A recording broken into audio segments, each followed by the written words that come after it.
welcome back to another video. In this episode, whatever you want to call it, we're gonna clean up this engine bay a little bit, which I've already done some of.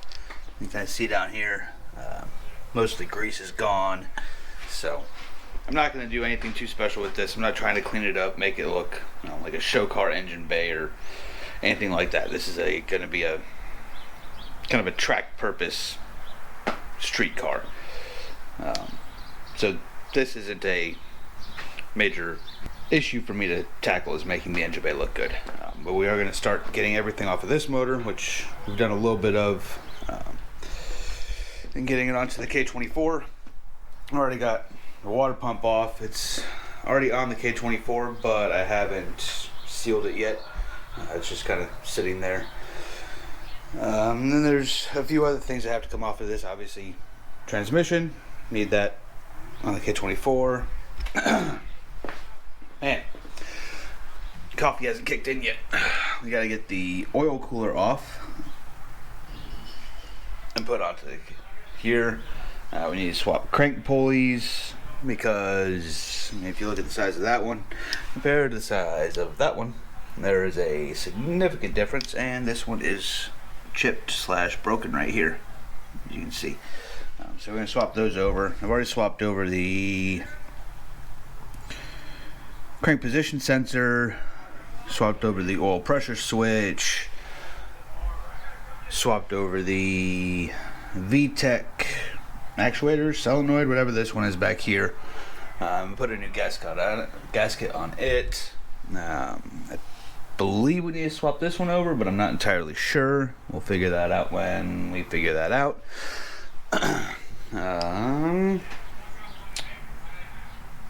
And then we still need to swap over the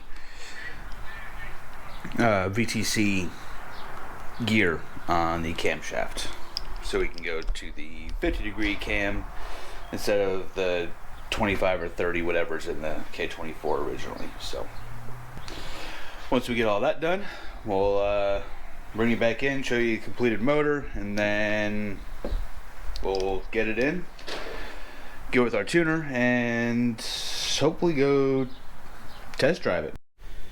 Alright, we got the last major component in for the new motor, and that is, let's open it up here. Let's put the knife away first. Don't need to stab myself. Oh yeah, beautiful. Let me put you down real quick. I'll show you what we're working with here.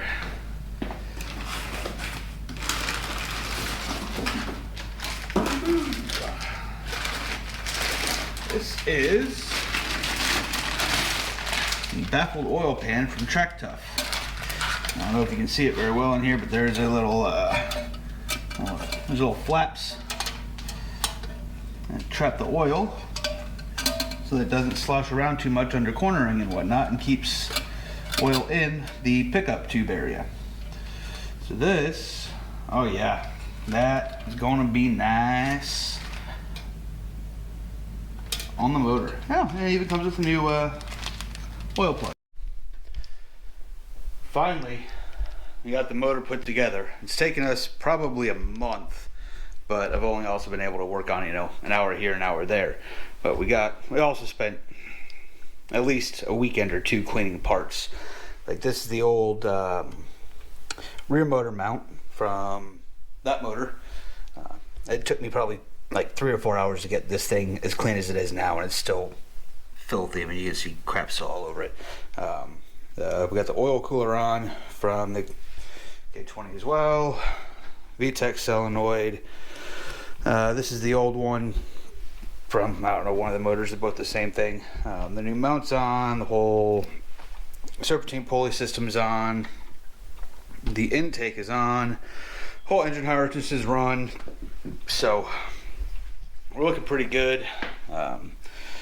We would already have it mounted up to the transmission, but me, in my infinite wisdom, forgot to buy a pilot bearing.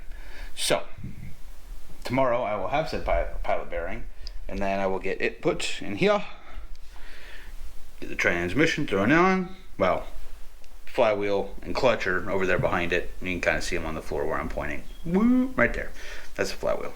Now we'll get the transmission put on, and hopefully tomorrow we should have this in the car ready for startup. So fingers crossed, everything shows up tomorrow, and by that I mean the pilot bearing, and we'll be ready to get this chunky boy in.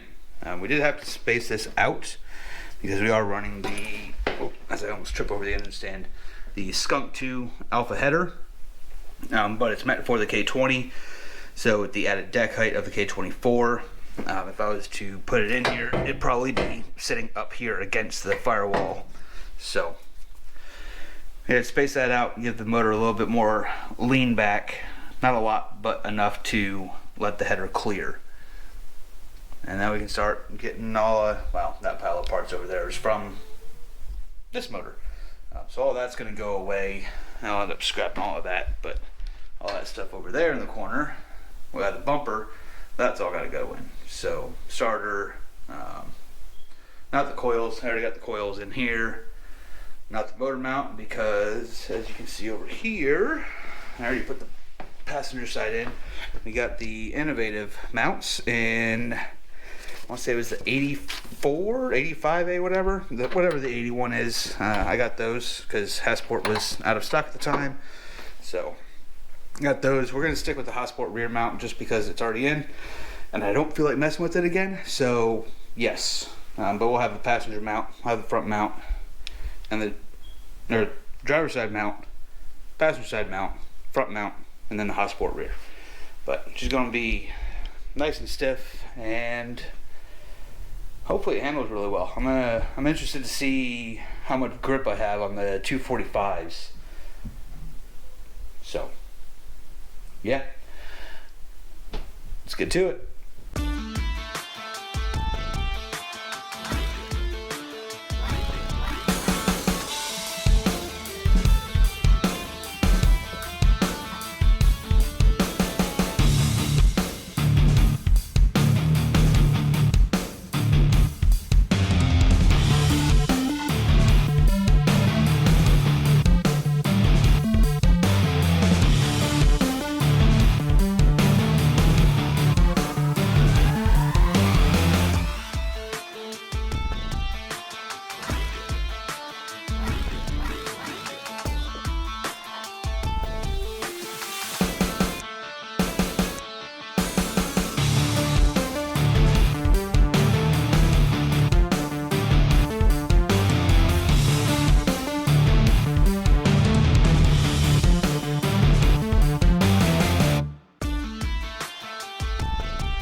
Got the new battery in. Haven't hooked up the negative yet.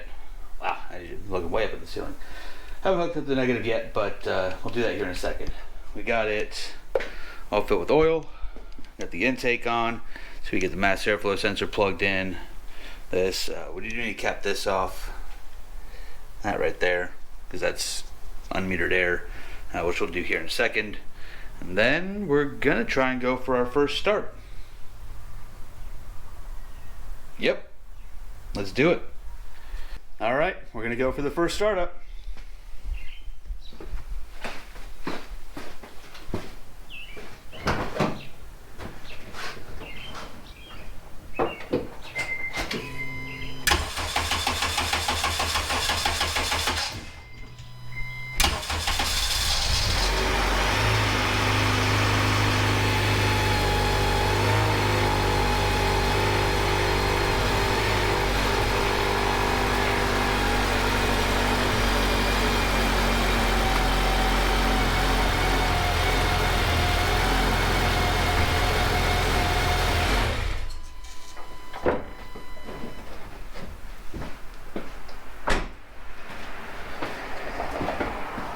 Sweet.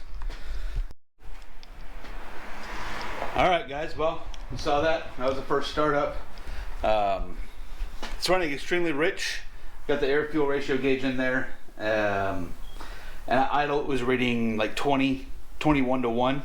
So it definitely needs some fuel pulled out or something. Maybe one of the injectors is stuck, but I'll get with the tuner and we'll see what's going on with it. And then next video, she'll be back on the road, hopefully running and making some good power. Have a good one. See you next time.